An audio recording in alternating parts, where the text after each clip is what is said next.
Toitumishäirete puhul on meeste ja naiste vahel see võrdselt jagunenud, mis Nii. näitab ka, et seal on midagi ikkagi erinevalt nendes sellistes alusmehhanismides toitumise söömishäirete. Keegi ei otsusta lõpetada söömishäirega.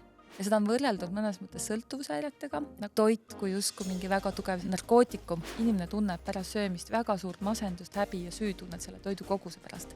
Et sellise toitumisel ka inimestel on erakordselt kõrge selline sensoorne tundlikkus toidu tekstuuri, maitse, konsistentsi osas. Toitudel ei lase kokku puutuda. Kaste ja tatar ei tohi kokku puutuda. Just, aga söömishäire võib tõesti vallanduda väga süütust märkusest. 15-aastastest tüdrukutest ligi 60% oli pidanud dieeti oma elu jooksul. Isegi normaalkaalus naised, kellel söömishäireid ei ole, nad tajuvad ennast kusagil 20% suuremana. Aga söömishäirega inimesed tajuvad ennast kusagil poole suuremana. Tere tulemast kuulama ja vaatama Mis mõttes podcasti. Minu nimi on Marta ja ma kutsun teid igas vestluses kaasa ühiselt mõtlema mõne vaimset tervist puudutava, aga veidi vähem käsitletud teema üle. Mis mõttes podcasti on ellu kutsunud Stories for Impact, kes tegeleb sotsiaalse mõjuga ja see tähendab seda, et kui meie vestlused pakuvad teile huvi, siis ärge peljake, me ei piirdu mitte ainult nende vestlustega, vaid meie kodulehel storiesforimpact.com leiate te ka erinevaid lisamaterjale, mis nende vestlustega kaasa käivad. Nii et vaadake kindlasti ka sinna, sest et meie tänase vestluse teemaks on midagi väga-väga universaalset, aga taaskord natuke teistsuguse nurga alt, ehk siis me räägime toidust ja vaimsest tervisest, aga me räägime sellest söömishäirete ja toitumishäirete kontekstis. Minu külaliseks täna on Kirsti Akkermann. Tervist! Tere, Marta! Ma siis teen vaatajatele väikese sissejuhatuse. Esiteks sinu tausta. Sa oled kliiniline psühholoog, psühhoterapeut ja superviisor. Lisaks sellele Tartu Ülikooli kliinilise psühholoogia kaasprofessor.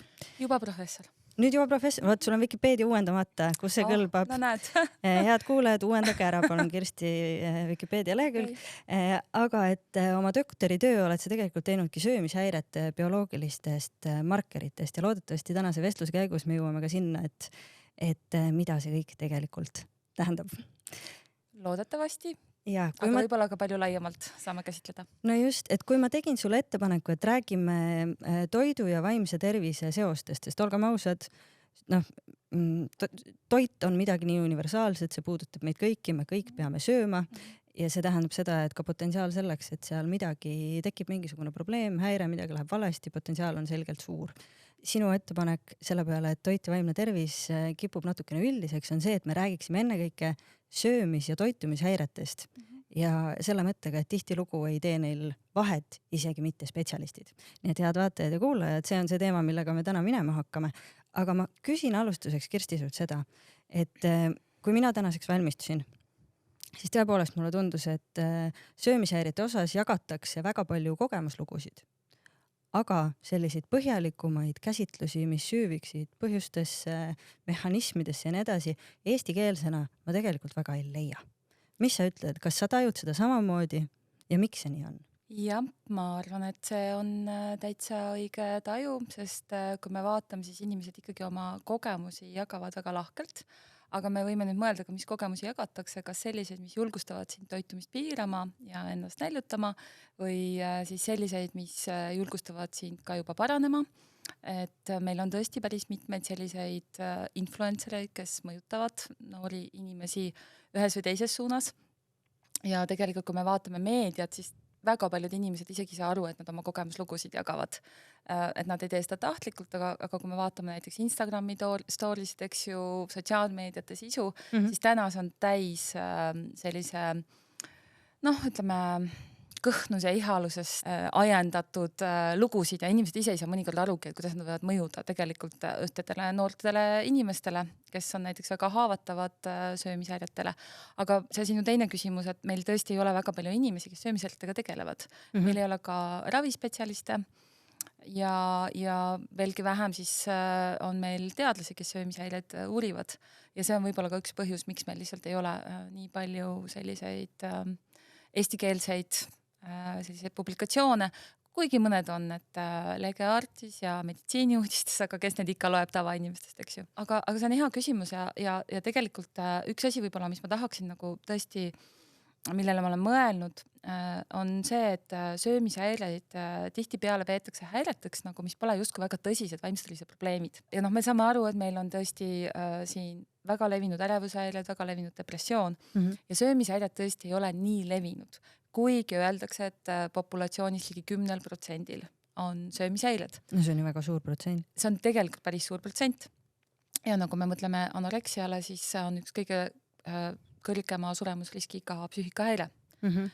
Sest näljutamise tagajärjel lihtsalt inimesed kas surevad seetõttu, et nende kehalised funktsioonid peatuvad või siis tõesti nad sooritavad suitsiidi selles meeleheites, et nad ei suuda paraneda enam. Aga kuidagi jah, söömishäired peetakse selliseks vähem olulisteks häireteks ja kuna ma ise väga palju käin sellistel rahvusvahelistel söömishäirete konverentsil ja suhtlen oma kolleegidega mujal maailmas, siis see on ka mujal maailmas probleem tegelikult. Et mul on selles mõttes hea meel, et on Eestis tekkinud ka ühingud, kes natukene seisavad nende inimeste eest, aga et tõenäoliselt ikkagi seda on vähe ja selles mõttes ka seda kogemuslugusid rohkem praegu jääb silma. Aga mitte nii väga palju spetsialistide kommentaare.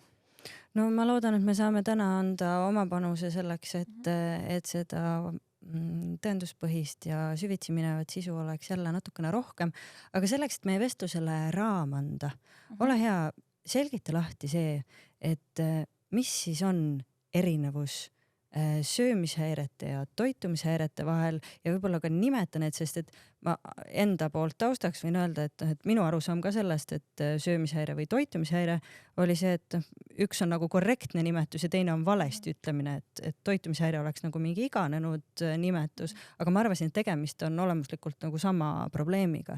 Tegelikult see nii ei ole. Mis see erinevus on? Tegelikult see nii ei ole ja võib-olla ma toon ka lihtsalt, meil on nooremaid kuulajaid, et inglise keeles on kirjanduse otsingus, kui vaadata eating disorders või feeding disorders, siis on täiesti erinevad häired ja tegelikult see ei ole alati nii olnud, see on alles 2013. aastasse eristus ja räägime söömishäiretest kõigepealt.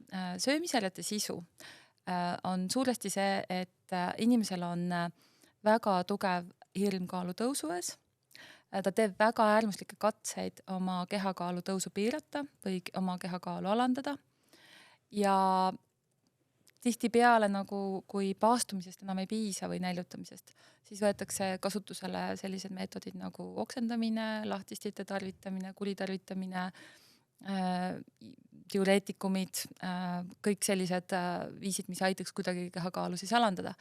Aga kõige olulisem on tõesti siis see, et inimene piirab oma söömist seetõttu, et tal on äärmuslik hirm kaalu tõusu ees ja tema kehataju on muutunud ja kehakuju ja arusaam nagu sellisest, ütleme nii, et ta rahulolematus enda kehakaalu kujuga on väga madal. Aga tihtipeale neil on ka kehataju muutunud. Et väga ilusaid uuringuid on tehtud, kus on näidatud, et naised tajuvad ennast suuremana. Isegi normaalkaalus naised, kellel söömishäireid ei ole, nad tajuvad ennast kusagil 20% suuremana, kui neile paluda hinnata. Aga söömishäirega inimesed tajuvad ennast kusagil poole suuremana. No sisuliselt, kui sa mõtled, et ma tunnen oma kehas ikkagi nii ebamugavalt ja tihtipeale tunne ja reaalsus pannakse üheks, et kuna ma tunnen ennast suurena, siis see ongi reaalsus. Nii et see kehataju häirumine võib olla ka üks tugev komponent söömishäiretel. Ja kui me räägime söömishäiretest, siis meil on anoreksia nervoosa, eks ju, kus on tüüpiline väga madal kehakaal, tõesti inimese juba sellised funktsioonid häiruvad väga selgelt, kehalised funktsioonid näljutamisest ja samal ajal meil on bulimia nervoosa, millest on päris palju räägitud tegelikult meedias juba kogemuslugusid, kus siis inimesel tekivad piiramise tagajärjel väga tugevad sellised ülesöömishood või liigsöömishood, mida ta ei suuda pidurdada. Kompenseeritakse. Just, ja selleks, et siis selle kaalu tõusu hirmus inimene siis väljutab söödud toidu või paastub järgmised 3 päeva või leiab viisi siis nagu äärmuslik treening. Ja me räägime tõesti äärmuslikust treeningust, mitte lihtsalt sellisest väiksest tervise jalutuskäigust. Nii et ja liigsöömishäire, mis on täna väga levinud ikkagi ja mis toob tihti kaasa ka sellise kehakaalu märkimisväärse tõusu, kus siis inimene tõesti sööb, tal on väga noh, ikkagi need liigsöömishood on korraga 3-4-5 tuhat kalorit ühe episoodi jooksul võib juhtuda, et inimene sööb ja seal ei järgne sellist tihtipeale toidu väljutamist. See on see, mida inglise keeles nimetatakse binge eating disorder, eks ole. Et kui anoreksiast ja buliimiast ikkagi tõepoolest jumal tänatud on räägitud väga pikalt ja minu vanuse naisterahvana ma ikkagi midagi neist mõistan, siis see binge eating disorder, see oli minu jaoks uus avastus, aga et kui sa ütled, et söömishäirete selline alus on see soov kaalu kontrollida, vähendada, et kuidas see binge eating või sa ütlesid liigsöömishäire? Jah, liigsöömishäire me oleme praegu nimetanud. Võib-olla ma võiksin nagu natuke avada ka tausta, eks ju, et kui inimene hakkab piirama, siis tihtipeale ta teeb seda mingisugust heast kavatsusest, et veidikene mõned kilod alla võtta, veidikene tervislikumalt süüa ja ma ütleksin, et keegi ei otsusta lõpetada söömishäirega. Aga kui inimene hakkab piirama, siis väga vähesed suudavad lihtsalt olla sellises kalorite deprivatsioonis, et enamusel meist tekiksid ülesöömishood. No võib-olla lihtsalt näide, et kui inimene ei ole, läheb hommikul tööle, võtab kiire ampsu päeval, ei söö, kui ta õhtul koju jõuab, siis see veresuhkru langus on lihtsalt nii suur, et inimene lihtsalt tal tekib tung, ta sööb kõike ja ta ületab juba sellise näljapiiri lõpuks. Võt liigsöömishäirega inimesel ei ole nagu otseselt sellist piiramist näidatud, aga midagi nende sellises nälja ja isu regulatsioonis on valesti. Ehk siis tihtipeale nad isegi ei taju ennast, et neil nälg oleks, aga nad tajuvad seda, et midagi oleks nagu justkui vaja. Midagi, nad vajavad justkui midagi ja see tung süüa. Ja seda on võrreldud mõnes mõttes sõltuvushäiretega, nagu on tung alkoholi järele või tung ainet tarvitada, et toit kui justkui mingi väga tugev selline, ma ei ütle selline narkootikum, aga midagi see toit teeb nende inimestega, sest liigsöömisega inimesed söövad ikkagi üle väga tugevalt süsivesikute rikkaid ja rasvarikkaid toite. Et ei ole nähtud, et nad sööks üle väga valgurikkaid toite. Ehk siis ta teeb midagi meiega, ta annab inimesele mingisuguse rahunemise ja tegelikult... Ehk siis enda rahustamine toiduga tegelikult võiks see kontseptuaalne kese olla. Ja, sest et pigem nagu praegu on liigsöömishäire puhul see mehhanism, mille poole praegu kõige rohkem kaldutakse ikkagi, et see on üks viis reguleerida oma emotsioone. Et lihtsalt ei ole teisi meetodeid ja see annab tõesti sellise väga hea tunde, kas ta annab rahunemise, kas ta parandab veidi meeleolu, kas igavust aitab leevendada, tüdimust, üksindust ja ärevust, igasuguseid asju saab ju lohutada ja leevendada. Ja see muutub nagu omakorda selliseks rituaaliks, et inimesed nagu, ma töötan päris palju söömiseltega inimestega kliinilises töös näen ja see on huvitav, et kuidas inimesel on nagu sellised nagu mingisugused keskkonnad, kus nad rohkem söövad, näiteks, et tulen õhtul koju, panen televiisori käima, juba on mul seal kõrval kõik need head ja paremad asjad ja kõik see kokku rahustab mind ja viib mind sellisesse heasse olekusse, siis ma ei pea enam mõtlema, ma ei pea enam muretsema, mul on lihtsalt selline, lihtsalt olen. Aga liigsöömishäire, üks hästi oluline kriteerium on see, et inimene tunneb pärast söömist väga suurt masendust, häbi ja süütunnet selle toidu koguse pärast. Ja neil on ikkagi ka rahulolematus oma kehakaaluga. Nii et siin me jõuame natukene, et meie diagnostilises süsteemis praegu ei ole liigsöömishäiret, aga on liigsöömine, põhimõtteliselt stressist tingitud liigsöömine. Aga uues kategoriaalses süsteemis tuleb ikkagi meil liigsöömishäire eraldi diagnoosina, sest meil on täna piisavalt tõendeid, et see on ikkagi väga erinev söömishäire. No ma arvan, et me jõuame oma tänase vestluse käigus veel tulla detailsemalt võib-olla neist ühe ja teise ja võib-olla kolmandanigi tagasi, aga et see liigendus oleks selgelt loodud, siis sa nimetasid ära nüüd söömishäired. Mis siis on toitumishäired? Toitumishäirete puhul inimene täpselt samamoodi piirab oma söömist või ta sööb vähe, tal on iseloomulik hästi selline madal kehakaal või ei suudeta oma sellist eakohast kehakaalu saavutada. Aga see motiiv, miks inimene oma söömist piirab, on see, et tal puudub täiesti huvi toidu vastu, et tal ei olegi nagu toidumotivatsiooni eriti. Ja vanemad on väga hädas oma lastega, kes lihtsalt päevad otsa mitte midagi ei söö või söövad väga valikuliselt. Ja see valikuline söömine tulebki sellest, et et sellise toitumisel ka inimestel on erakordselt kõrge selline sensoorne tundlikkus toidu tekstuuri, siis sellise maitse, konsistentsi osas ja võib-olla sa oled ise ka näinud, et mõned inimesed, meil nende kohta on öeldud, et nad on valivad sööjad, et nad söövad väga spetsiifilisi sööke ainult või näiteks nad ei lase kokku minna, et toitudel ei lase kokku puutuda. Kaste ja tatar ei tohi kokku puutuda. Just, et need peavad olema väga selgelt toidugrupid eristatavad. Sellised asjad nagu, ma ei tea, mingid pajad, road või on nende jaoks ikkagi väga keerulised, sest kõik toit on läbisegi. Nad ei suuda ilmselt ka kontrollida, kas midagi sellest toidust võib neile potentsiaalselt väga ebameeldiv olla, sest osade toitumiselt puhul on ka see, et inimene kardab lihtsalt neid negatiivseid tagajärgi, et ta kardab, kas ta hakkab oksele või lämbub näiteks. Võib-olla on seal olnud kogemus, aga reeglina on jah, et nendel inimestel on nähtud ja me räägime siis peamiselt piirav vältivast toitumishairest, kus siis inimene tõesti ei suuda süüa kas siis kõrge sensoorse tundlikkuse tõttu või tal lihtsalt ei ole huvi toidu vastu, et vanemad on väga-väga hädas selliste lastega ja tegelikult on seda näha juba lapse eas. Et see ei ole midagi, mis algab sul täiskasvanu eas, et see reeglina on näha juba suhteliselt lapse eas. Kuidas need lapsed täiskasvanuks saavad? Nende lastega on päris keeruline. Kes lihtsalt ei ole huvitatud toidust. Jep, aga võib-olla nii mõnigi kuulaja tunneb ära, kuidas seda lapsega on lusikaga taga aetud või nii mõnigi ema, kes on mõtelnud välja kõik need viisid, kuidas tund aega oma last ikkagi sööta, et nende lennukite, kopterite ja petekatega neile lapsele see toit sisse saada.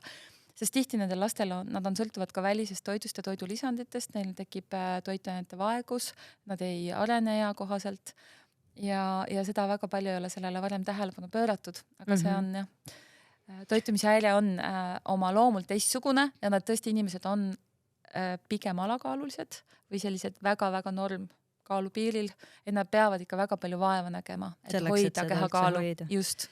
Aga kui sa ütlesid, et söömishäired puudutavad circa 10% populatsioonist, milline on see lugu toitumishäiretega? Kas see on nagu natukene väiksem grupp, piiratum grupp või? Jaa, see on piiratum, aga täna meil ei ole väga häid epidemioloogilisi uuringuid, sest on alles aastast 2013 diagnostilistes, ütleme sellistes kategooriana olemas. On tehtud uuringuid sellistest kuhu nad satuvad kõige rohkem pediaatri osakonda, sisehaiguste osakonda, sest neil on väga palju seedeprobleeme tekib, kui sa ei söö, siis sul tekib väga palju selliseid seedevaevusi. Nad satuvad seetõttu rohkem sisehaiguste osakonda ja seal on isegi leitud, et isegi kuni 15% on toitumishäired nendel inimestel. Aga ma julgeksin öelda, et see vahemik, mis mina vaatasin, jääb umbes sellise 0,5 kuni, ma ei tea, seal tõesti 15% juurde, aga kõik oleneb sellest, kus kohas uuritakse ja kus kohast viiakse seda levimuse uuringut läbi. Aga täna väga head uuringut sellisest populatsioonis levimusest meil ei ole. Ma igaks juhuks täpsustan ära, ma ei tea, kui selgelt see meie praegusest vestlusest välja tuli, aga sa mainisid seda mulle, kui me siia diivanile maha istusime, et tõepoolest, kuna Eestis ja Euroopa Liidus kasutatakse diagnoosimiseks teistsugust süsteemi kui Ameerikas näiteks. USA-s, eks ole, et siis USA-s on Ameerikas on toitumishäired ikkagi juba 2013. aastast täiesti eraldi diagnoos on olemas ja Eestis need ei eksisteeri. Eestis on lihtsalt see, et kui me võtame nüüd selle kehtiva 92. aastast rahvusvahelise häirete klassifikatsiooni 10. revideeritud variandi, siis seal on meil anoreksia, bulimia, selle atüüpilised vormid ja meil ei ole seal toitumishäired, meil ei ole seal ka liigsöömishäiret, aga meil tuleb nüüd uus klassifikatsioonisüsteem ja seal on siis suhteliselt üks ühele üle võetud ka Ameerika süsteemist, mõningate erinevustega, aga põhimõtteliselt on suhteliselt suur konsensus ikkagi sellesse, mis kuulub söömishäirete hulka, mis kuulub toitumishäirete hulka ja et seda asja veel keerulisemaks ajada, siis tegelikult tänapäeva uuringud näitavad, et toitumishäire on riskifaktor söömishäiretele. Ehk toitumishäirega inimestest kusagil pooltel võib tekkida söömishäire ehk anoreksia. Aga mis on veel huvitavam minu jaoks on see, et täna on näha päris palju neid inimesi, kellel on liigsöömishäire ja kellel on samaaegselt ka toitumishäirele omased sümptomid ehk see valiv söömine, valikuline toidu, ütleme, neil ei ole toidu huvipuudust, aga kõik muud asjad, et nad söövad väga mingisuguse piiratud valikuga toite või siis, et neil on sensoorne tundlikkus kõrge. Ja seda on just nähtud inimestel ka, kellel on seal sellist komorbiidset aktiivsustähelepanuhäiret või autismispektri häiret ja see on väga-väga huvitav, millised on kaasuvad psüühikahäired söömishäiretega. No vot, ma kohe sinna tahakski minna, aga mulle tundub, et selleks, et rääkida kaasuvatest häiretest, ma võiks küsida üldisemalt, et mis siis põhjustab söömis- ja toitumishäireid, mis need erinevad faktorid on, mis võivad inimeses siis väljenduda või kohtuda selleks, et kujuneks kas söömis- või toitumishäire, sest nagu sa ütlesid, et nii nagu öeldakse sõltuvuste puhul, et vabalt võib olla nii, et lihtsalt mõtlesin, et võtan paar pokaali veini ja siis võtsin igal õhtul ja nii edasi, et nagu sa ütled, et ka süütust dieedipidamisest võib kujuneda söömishäire, aga kindlasti ei ole see ainus ega peamine viis. Mis need faktorid veel on, mis põhjustavad söömishäireid? No söömishäiritel on väga selgelt nagu sellised riskifaktorid me võime jaotada, et on mingid bioloogilised riskifaktorid, mis võivad olla ka sellised universaalsed, mis mõjutavad ka näiteks ärevus- ja depressiooni avaldumist. No näiteks, kui sa rääkisid bioloogilistest faktoritest, siis on väga selge, et selline serotoniinisüsteemi eripärad, mida on näidatud tegelikult söömishäiretega inimestel, on tegelikult ka depressiooniga inimestel ja mõningatel ärevushäiretel, et see on midagi universaalset ja seetõttu, kui kunagi oli lootus ja kui mina tegin oma teadustööd, siis oli lootus, et me avastame anoreksia geeni. Ja täna me muidugi kõik teame, et ei ole olemas ühte geeni, mis seletaks ära ühe haiguse ja häire tekke. Meil on sellised erinevate geenikombinatsioonide mõju, aga kõige tähtsam, et keskkond ju hakkab modelleerima seda, millised geenid hakkavad meile ka mõju avaldama. Ehk kujutame nüüd ette, et selles keskkonnas, mis me täna elame, sul on palju isoäratavat toitu. Samal ajal sul on selline ikkagi ideaal, ei ole normkaaluline naisterahvas, vaid ikkagi pigem selline saledusele ja pigem ütleme keskmisest kehamassiindeksist madalam. Seda me ei ole veel maha raputanud, jah. Me ei ole seda vist et kehapositiivsusega ikkagi on see läinud õnneks järjest normaalsemaks. Aga no vot, ma ei tea, sina ütled, et mulle tundub, et need suured ühiskondlikud muutused individuaalsetes inimestes lõpuks ja seda enam selles, et millised probleemid manifesteeruvad meditsiinisüsteemis, et seal on hästi suurajaline lõtk. Sest et teatav kahju inimeste psüühikas, see ei sünni üleöö ja seda ei pöörata ümber üleöö. Ja kui me vaatame tegelikult meedias, mis meedias toimub, eks ju, või kui me vaatame mulle ikka vahepeal meeldib lugeda inimeste lugusid, kes on meelelahutuses töötavad või kui keeruline on tegelikult ikkagi, kui sa oled ülekaaluline muusik või kui sa oled, me oleme neid lugusid ka Eestis kogemuslugusid lugenud ju, et kuidas tegelikult ikkagi väga palju sinu välimuse järgi ka kritiseeritakse, selles mõttes, et kui sa oled vähegi avalikus huviorbiidis, siis see on tõesti hämmastav, kui palju inimesi võidakse rünnata. Et mitte see, et sa oled muusik ja sinu ülesanne on lihtsalt laulda, luua, mis iganes on ju, mitte see, et sind ei tulla hindama, sinu välimust. Et me tegelikult väga palju anname ikkagi hinnanguid välimusele, midagi pole teha. Ja kui sa elad sellises keskkonnas, kus sul on palju toitu, samal ajal on keskkonna nõudmine selline, et ole ikkagi selline sale, siis ja paljudel inimestel see ei õnnestu. Muidugi nad on frustreerinud, rahulolematud oma kehakaaluga ja nad hakkavad tegema mingisuguseid katseid ja tavaliselt neid katseid hakatakse tegema seal ikkagi puberteedi eas, sest see on hästi haavatav periood ja me teame, mis puberteedi eas juhtub, et keharasvaprotsent suureneb nii poistel kui tüdrukutel ja seetõttu hakatakse tihtipeale piirama ja seal tekivad ülesöömisood ja võib hakata selline ring. Aga söömishäire võib tõesti vallanduda väga süütust märkusest, et keegi lihtsalt ütleb midagi, et põhimõtteliselt, et sul on ka nüüd peppu kasvama hakanud või et tore näha, et sul on nüüd ka põskedele tekkinud mingisugunegi kiht näiteks, et inimesed ütlevad väga selliseid süütud asju justkui, aga viidates siis selle puberteedi eale ja kuidas hakkab muutuma keha, aga tegelikult on selle ühele noorele inimesele päris raske. Nii et ühelt poolt ma tahtsingi sinna jõuda, et kõige suurem riskifaktor on ikkagi naissugu läbi uuringute, midagi pole teha. Naistel on söömisel rohkem. see oli vist kahekordne isegi põhimõtteliselt, rohkem. eks ju?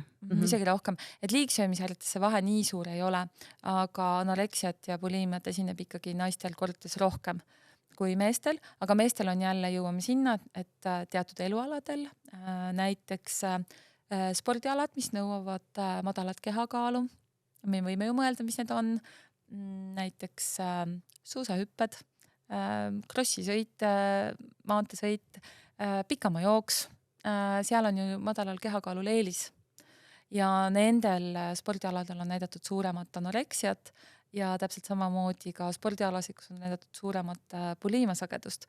Aga põhimõtteliselt see, kus sul on madal kehakaal, toob sulle teatud eelise. Lendad ju kaugemale.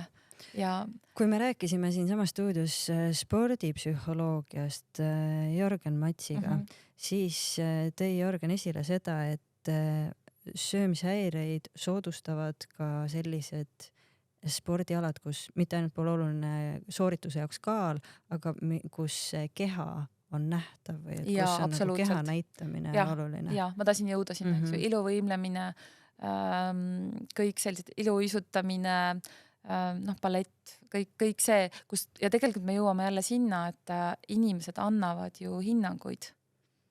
Et mis see siis on ja isegi paratamatult sooritust mõjutab ju ka see, milline on sinu välimus ühel hetkel.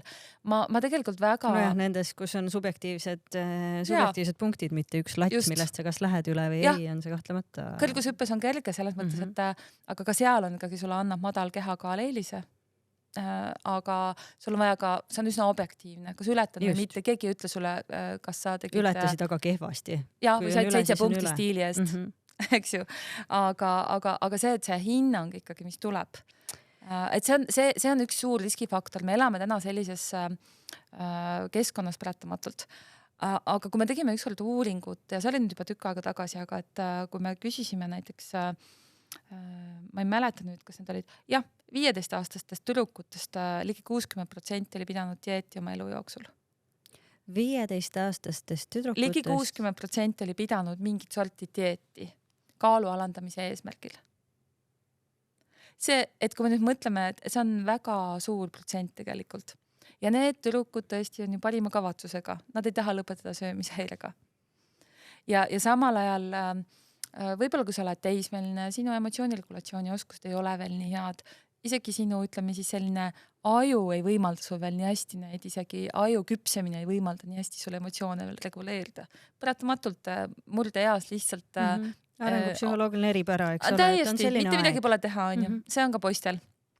Aga kus see siis kanaliseerub, on ju, et kellel siis sellesse, et ma hakkan vähemalt kontrollima midagigi, mis on minu kontrolli all ja väga paljud tüdrukud, kellel on anoreksia ja tegelikult ka buliimia, ütlevad, et üks mehhanism, kui me räägime, eks ju, mis on risk, on see, et see annab mulle nii tugeva kontrolli tunde, kui ma suudan oma kehakaalu hoida kontrolli all, et kui kõik muu elu on kaos, et ma ju ei kontrolli, eks ju seda, aga siis vähemalt see on minu käes, ma ei pea sööma ja mis juhtub, on tihti peale, et me mõnikord ei mõtle, aga me ise hüvitame tihti peale neid inimesi, kes kehakaalu suudavad alandada, et vaata, kui tore sa välja näed, vaata, kuidas sa suutsid seda kaalu alandada. Inimesed pööravad tähele sellele, kui sa kaalu kaotad. Ja mis see annab, mis signaali, aga nad panevad tähele ka seda, kui ma kaalus juurde võtan, aga seda nad ju mulle ei ütle. Või kui ütlevad, siis ütlevad seda kuidagi sellisel sapisemal moel või teevad mingeid muid märkusi. Et kui keegi on kaalus veidi juurde võtnud, siis viisakas on mitte sellele tähelepanu pöörata, aga kui keegi on alla võtnud, siis tuleb kindlasti käsi kokku lüüa ja märkida, et sa ei ole enam paks. Aga oled sa märganud seda, et inimesed reageerivad, kui inimesed kaalus kaotavad? Mina olen seda väga märganud, ma olen seda isiklikult märganud, sest et sellest hetkest, kui ma hakkasin võtma ATH-ravimeid, siis kui ma leidsin õige ravimi lõpuks, mis päriselt töötab ka, siis sellega hakkas kaasnema ka kaalukaotus. Ja see ei olnud tahtlik ja seda tuli väga piirata. Et ühel hetkel sa saadki aru, et kuhugi maani on tore, saame teismelise kaalu tagasi ja kuskilt ma saad aru, et siit tekib probleem. Ja see on viimased pool aastat olnud ja kogu aeg on see, sa oled niimoodi alla võtnud. Mis sa teed? Räägi, mis sa teed selle infoga nagu, et mul ei ole vaja seda teada. Ma tunneks ennast palju mugavamalt, kui me ei pööraks selle nagu tähelepanu. Aga see viibki mind võib-olla küsimuseni, et see sooline tasakaal on niivõrd ebaproportsionaalne, et see, Just et seda naist, söömishäiretel. just, et miks see nii on, Kirsti? Mis see on siis naiste juures, mis teeb meid vastuvõtlikumaks? On see tõesti puhtalt see ühiskondlik surve või on nii, et neid kommentaare oma kehade kohta saame me ilmselt kõik, eriti naisterahvad tõepoolest, aga kas selleks, et sellest kujuneks probleem, kui oluline on, et seal all oleks mingisugune, ongi olgu see geneetiline komponent, mis iganes, või on nii, et absoluutselt igaüks on tõesti haavatav? Ja no ma arvan, et kui on näidatud seda, et naissugu on suur riskifaktor, siis tegelikult, ja see on kordades üks kõige tugevamaid riskifaktoreid üldse, siis me võimegi edasi mõelda, et millised naised näiteks on kõige rohkem haavatavamad.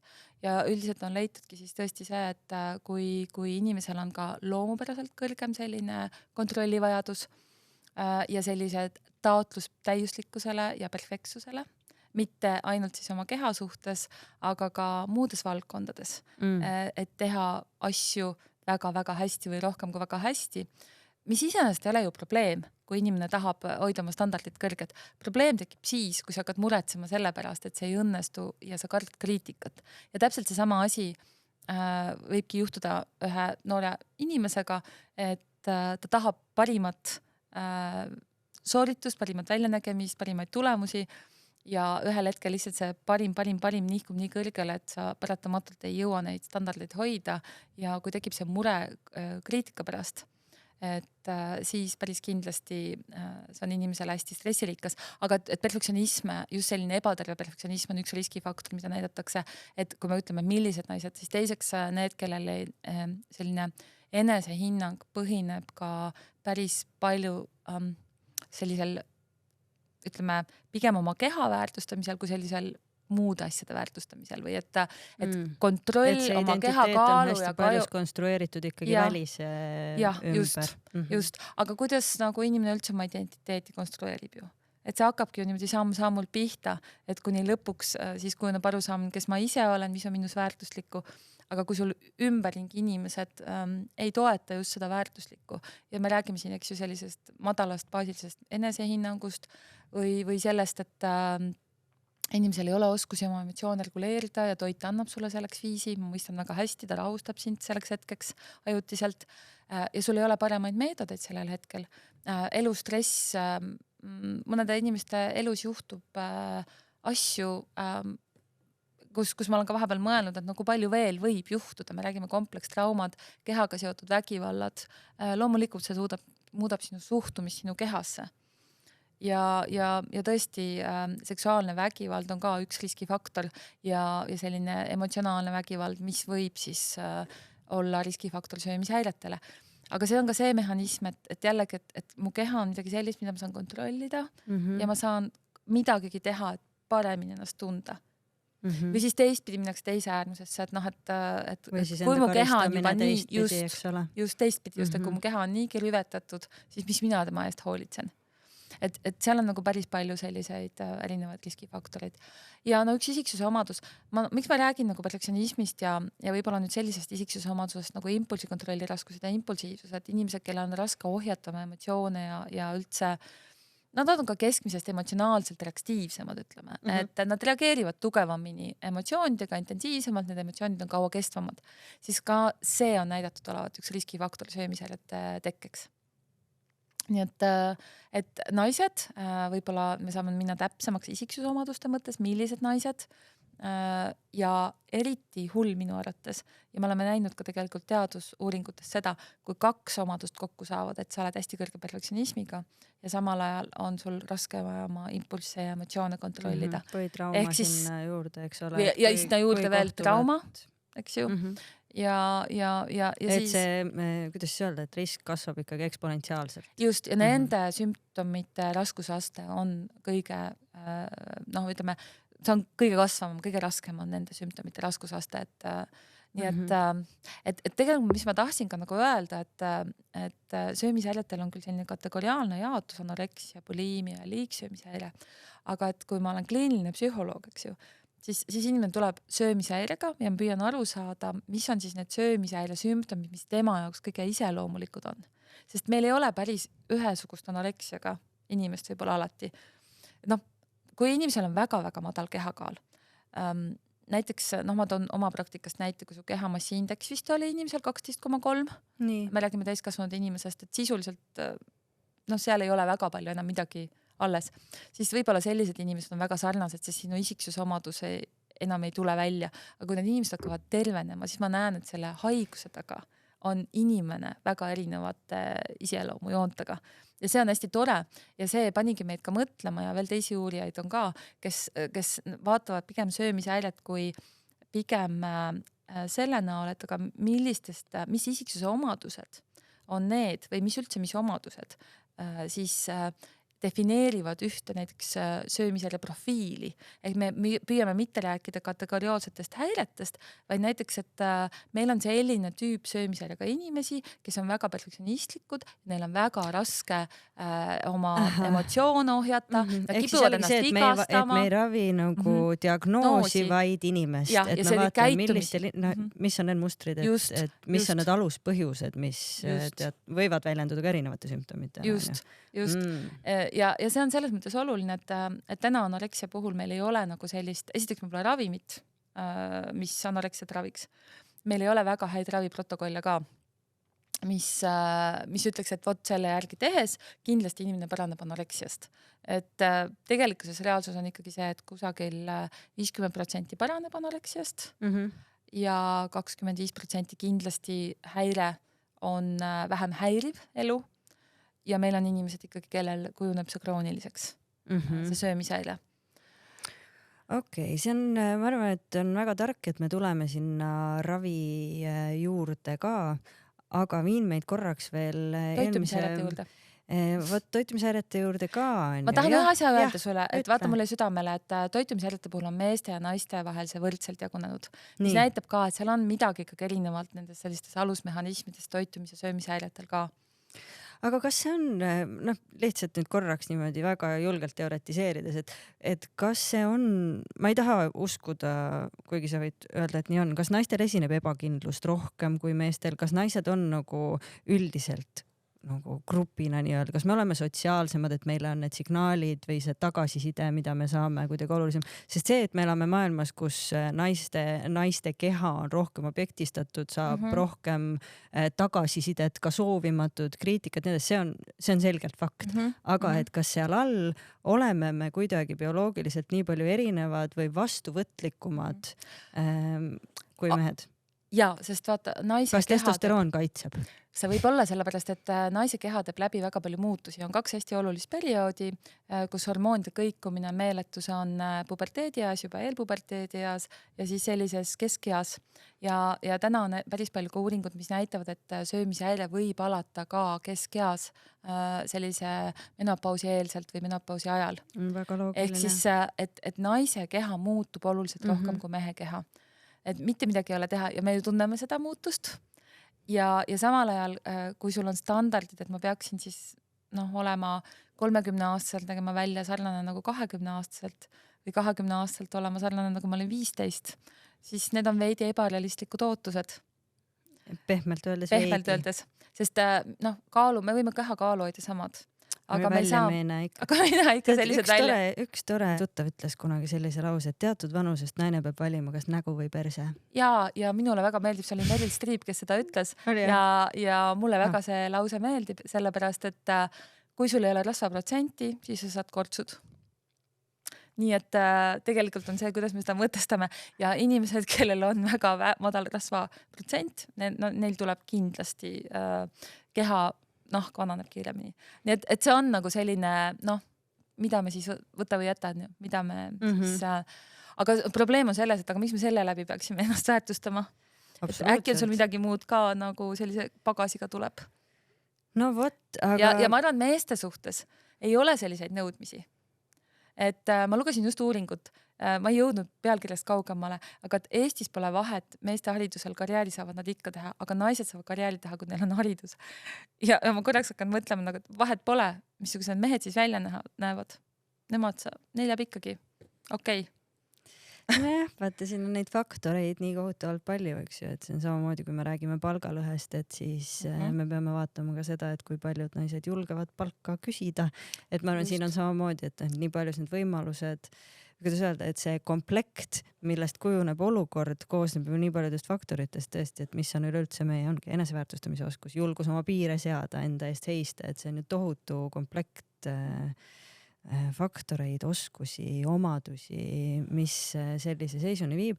Aga ma korra küsin sult sellise saatana advokaadina, et ma mõtlen, mis populaarteaduslik allikas see oli, kas see oli Huberman Lab äkki, mida ma korra kuulasin tänaseks valmistudes ja sealt toodi välja, et kuna anoreksia esinemine ei ole näiteks, kas ma tean õigesti, et millal esimest korda anoreksia diagnoositi? Selliseid paastuvaid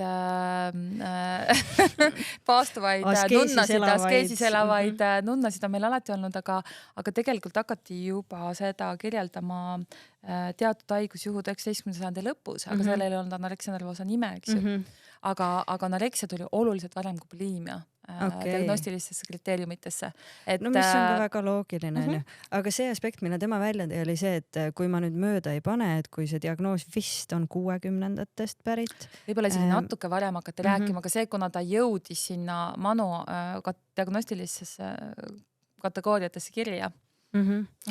Et tänaseks päevaks ei ole väidetavalt siis anoreksia esinemine oluliselt tõusnud populatsioonis, vaid et ikkagi siis, kui hakati märkama, et selline asi on, et me täna oleme umbes sarnases seisus, vaatamata sellele, et 60-ndatel meil sellisel kujul mingisugust kõhnuse kultust ei esinenud ja selle pealt ta siis lõi argumendi, et tegelikult see selline kultuuriline kontekst, millest me ka alustasime, nagu sa ütlesid, eks ole, et meil on võib-olla palju influencereid, kes ei saa arugi, millist narratiivi nad loovad, millist mõju nad inimeste minapildile nagu omavad, et tema siis argumenteeris, et see mõju, mida me omistame kogu sellele kultuurilisele kontekstile, on tegelikult tõenäoliselt ülehinnatud, vaid anoreksia ikkagi, mis ma oletan, on natuke seotud sellega, miks te otsisite anoreksia geeni.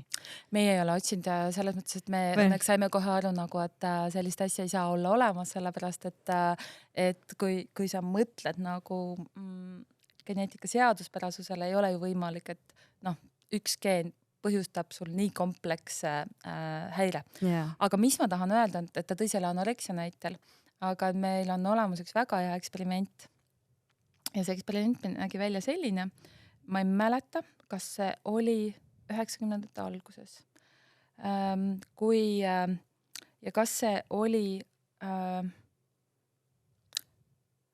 igatahes, see oli kogukonnas, kus ei olnud meediat, televiisoreid ja see oli USA teadlaste eksperiment, et nad viisid koju siis kogukonda inimestele televiisorid ja hindasid siis enne tüdrukutega kehaga rahulolu ja me räägime siis ühiskonnast, kus ikkagi laiad puusad, kõrge keha, mis indeks olid viljakuse näitajad. Ma ei mäleta, kas see oli Tahiti või Haiti, ühesõnaga igatahes see ei olnud väga arenenud ühiskond, seal ei olnud televiisorit ja meediat sellisel kujul.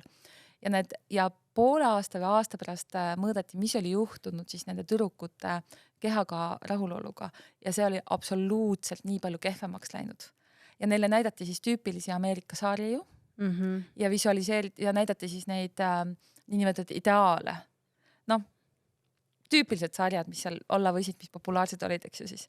Aga põhimõtteliselt see avaldas neile, see oli kontrollitud eksperiment ja see avaldas neile mõju vähemalt kehaga rahulolematusele. Et kultuuris, kus muidu väärtustatakse viljakust ja et naise kehakaal on tema viljakuse sümbol, siis need tüdrukud hakkasid ennast halvasti tundma, sest kusagilt tuli mingi surve.